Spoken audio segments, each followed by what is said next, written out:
بسم اللہ الرحمن الرحیم۔ اللہ تعالیٰ نے دنیا کو حالات کی جگہ بنایا ہے۔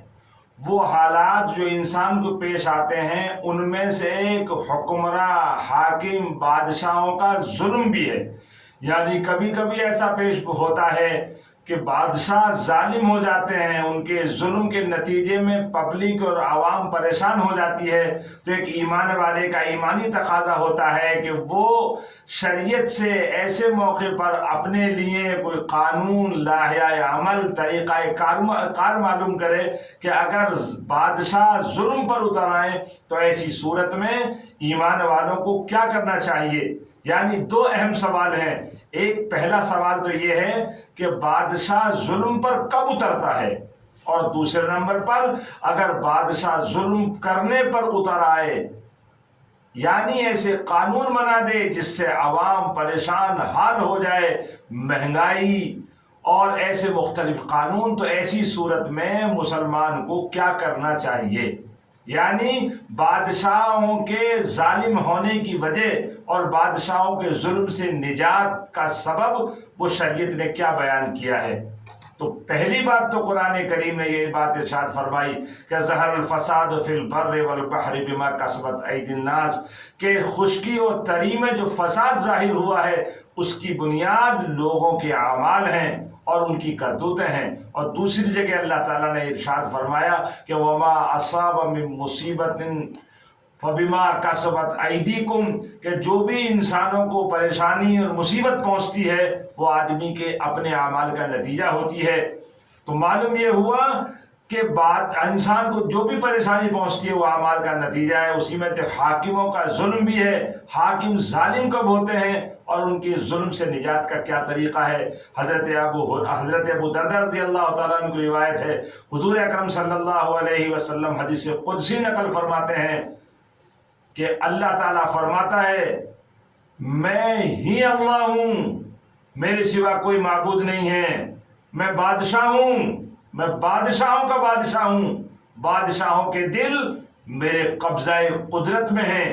جب لوگ میری فرما برداری کرتے ہیں تو میں بادشاہوں کے دلوں میں ان لوگوں کے لیے رحمت، محبت، شفقت ڈال دیتا ہوں، جس کے نتیجے میں وہ ایسے قانون بناتے ہیں، جس کے نتیجے میں وہ ایسی ماحول بناتے ہیں کہ لوگوں کو اطمینان نصیب ہوتا ہے۔ اور جب لوگ میری نافرمانی کرتے ہیں، میرے ساتھ بغاوت کرتے ہیں، تو میں بادشاہوں کے دلوں میں ان کی نفرت اور بغض بھر دیتا ہوں، جس کے نتیجے میں وہ ان کو مختلف قسم کی اذیتیں اور مصیبتیں جو ہے دیتے ہیں۔ یعنی ایسے قانون بناتے ہیں گویا جس سے انسان ہل کے رہ جاتا ہے۔ تو اللہ تعالیٰ فرماتا ہے اگر تمہارے ساتھ یہ معاملہ پیش آ جائے، یعنی تمہارے حاکم اور حکام تمہارے ساتھ ظلم پر اتر آئیں، تو ایسی صورت میں تم بادشاہوں کو برا نہ کہو، بلکہ میرے ذکر اور میرے سامنے اپنی پیشانی کو تواضع کے ساتھ جھکا دو اور توبہ استغفار کا اہتمام کرو۔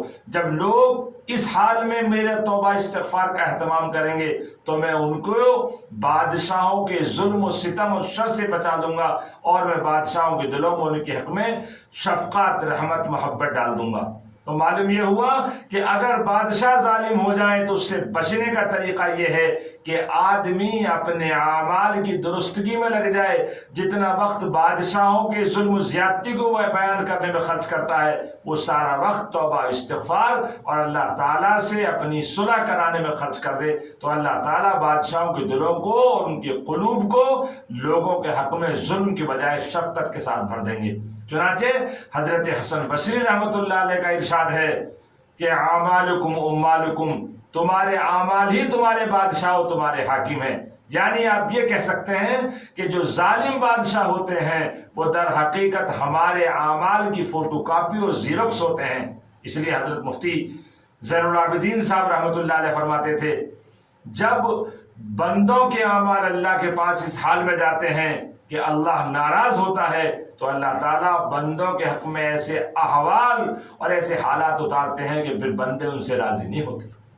اس لیے دوستو، بادشاہوں کو، حاکموں کو جتنا وقت برا کہنے میں لگاتے ہیں، اگر اتنا وقت ہم اپنے گناہوں سے توبہ استغفار میں لگا دیں تو اللہ تعالیٰ فرماتا ہے کہ میں ان کی شر سے تمہاری حفاظت کروں گا۔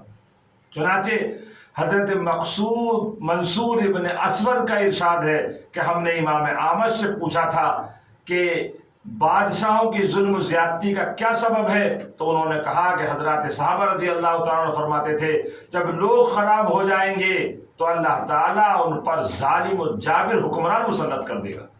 امام